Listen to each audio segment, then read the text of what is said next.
Hi, men. My name is Nick Stumbo, and I am a pastor and the executive director of Pure Desire Ministries in Troutdale, Oregon.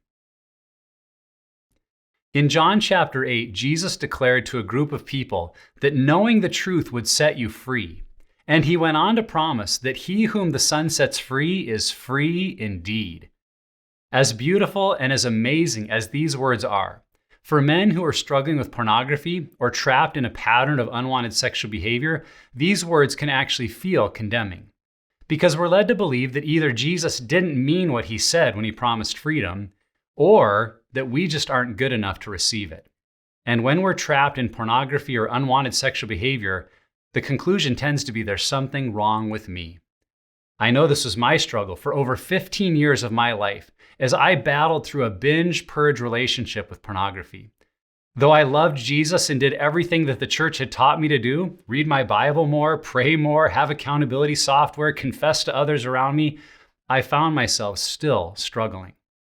It wasn't until my wife and I encountered Pure Desire Ministries that we understood a deeper pathway to healing. And I want to talk with you about 3 areas that are involved in creating lasting change and inviting Christ into this journey in a more powerful way. The first area where we need to do work is in the head. This is all about addressing lies that we've learned to listen to. And we speak these lies not only to ourselves, but also to other people. You see, any man who's struggling with pornography is living in some level of rationalizing, minimizing, or denying their behaviors. And when we're stuck in this, it's almost impossible to address these lies without the help of other people. And that's why a group context is so valuable to help us become men who learn to live in honesty, that week in and week out are telling the truth about our thoughts and behaviors to other men that can help direct us towards a healing pathway and away from the lies that we've learned to believe. The second area where we need to do work is in the hands. The hands is all about our behaviors. We need to construct in our life healthy guardrails that keep us moving down a pathway of healing. If you think about guardrails in the US highway system, we don't put a guardrail over the edge or over the cliff where the danger is.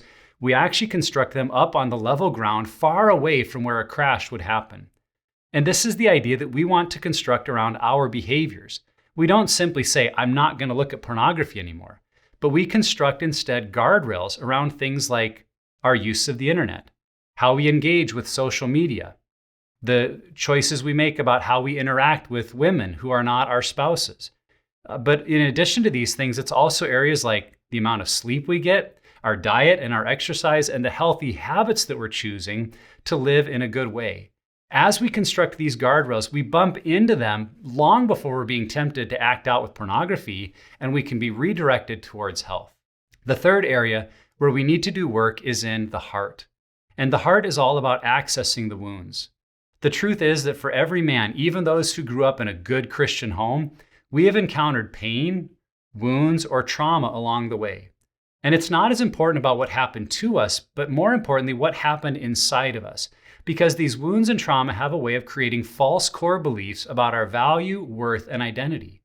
And at the end of the day, these false core beliefs are actually what are driving us to the unwanted behavior as a way of coping with pain or medicating the unwanted feelings and emotions. With the help of God and others, we can begin to discover the power of these wounds and then replace them with the truth of who Jesus says we are in a very experiential process.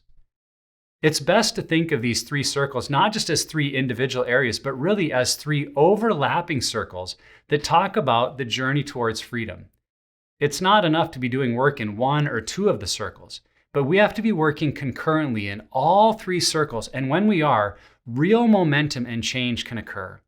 And so I pray that if you have found yourself stuck in a pattern of trying harder to stop, or you've been trying to lead and encourage other men in this area and just telling them to read their Bible and pray more, and it's not leading to success, to look into these 3 areas and see how might you guide others into doing good work in each area so that Christ can bring the lasting freedom that he promised us and has the power to deliver on in John chapter 8.